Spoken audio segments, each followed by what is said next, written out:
My girl Jade Cargill was on the Breakfast Club radio show talking all about the Jade brand, promoting Jade Cargill and AEW, talking about her AEW career, how she got started into the business. She name dropped Mark Henry as the guy who got her first break in pro wrestling.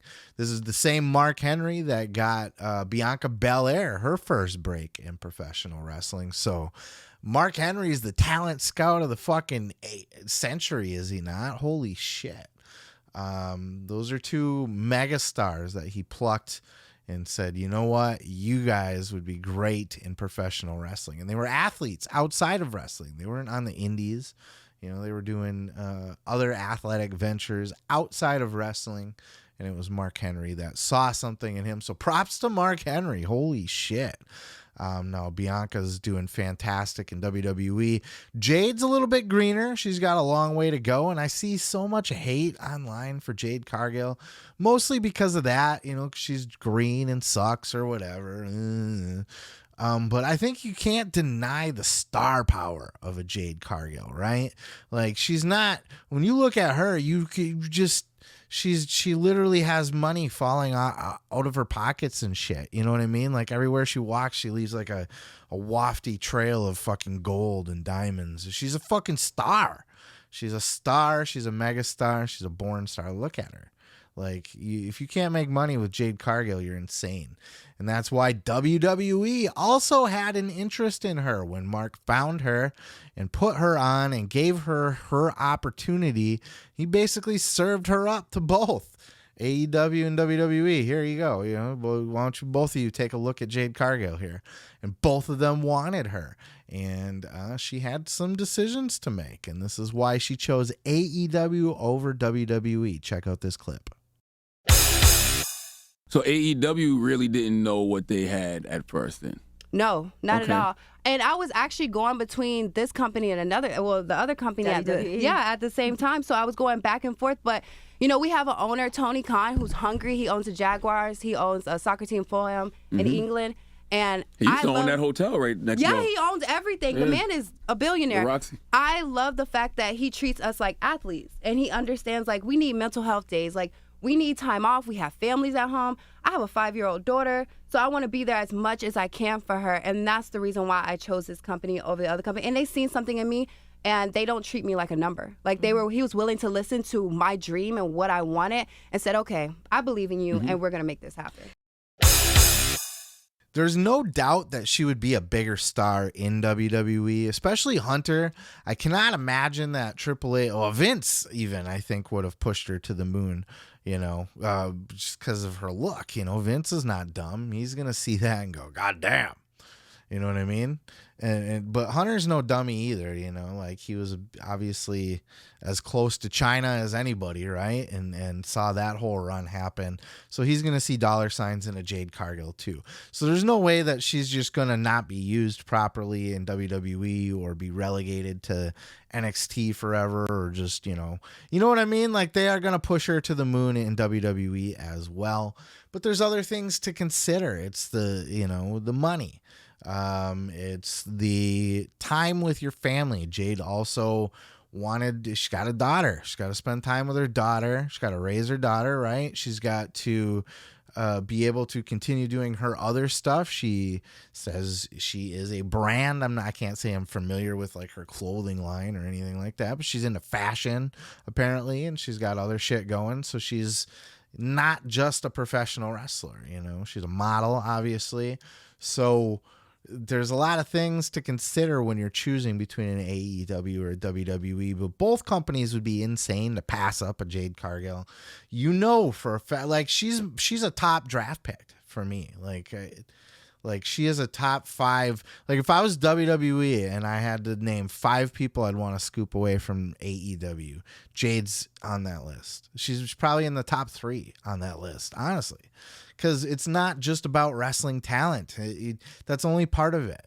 You know what I mean? Like, Serena Deeb's the best women's wrestler on the planet, pretty much, right? But she can't, you know, she doesn't have star power, right? She's not going to draw you a dime. Nobody in the planet's buying a ticket to go see Serena Deeb. I'm sorry if you're the one female listener or male listener, whatever, and you're listening to my show and you're like, I like Serena Deeb. I bought a ticket to see Serena. I'm sorry. I didn't mean to hurt your feelings. I'm generalizing here to an extent, but nobody's buying a ticket to see Serena Deeb. People will buy tickets to see Jade Cargill. And she's on the Breakfast Club, dude. That's a huge, huge radio show. And I don't know how familiar you are with it, but like, if you're listening to rap music at all, like the hip hop culture, like it's all of it comes through the doors there at the Breakfast Club. They have stars on that show, and Jade Cargill fit right in, puts her fucking TBS title on the table. Like, she's boom, I'm here. I'm representing AEW, talking about the brand. This is the kind of shit that makes her valuable. Like, can she do can she put on a serviceable match? Not quite yet. But you keep working with her on that because she looks the part. She talks the part. She walks the part. She's gets the media attention. She's on shows like the fucking Breakfast Club, and she's the girl you keep putting her out there, and that's why she's a top 3, top 5 draft pick, because she does the media like a fucking champ too. She goes out there, she doesn't break character, but she can be, because she is Jade, you know what I mean, just turned up to 11. Like she goes in there with her swagger, her attitude, her bitchiness, but also is able to just represent the brand professionally. She is just, there's just so much money to print with Jade Cargill. It's unreal. And I like anybody, when I first saw her, I think it was her debut was with Shaq, right? Like everybody else, I was like, okay, she's not great. We'll wait and see. She looks good. You notice that right away. But it didn't take very long at all for me to go, okay, I'm all in the Jade Cargill fucking camp. And I know she's got her haters, and I know people are going to cringe when they watch this or whatever. Leave your thoughts in the comments. Let me know how much you hate her. It's fine. Everybody's got their own tastes and opinions.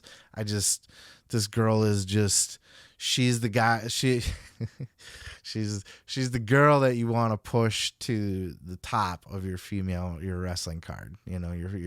Your women's roster. She's got to be at the top of the card. You know what I mean? She's the megastar, and that's why she's out of the mix with the world title too. Because you also want.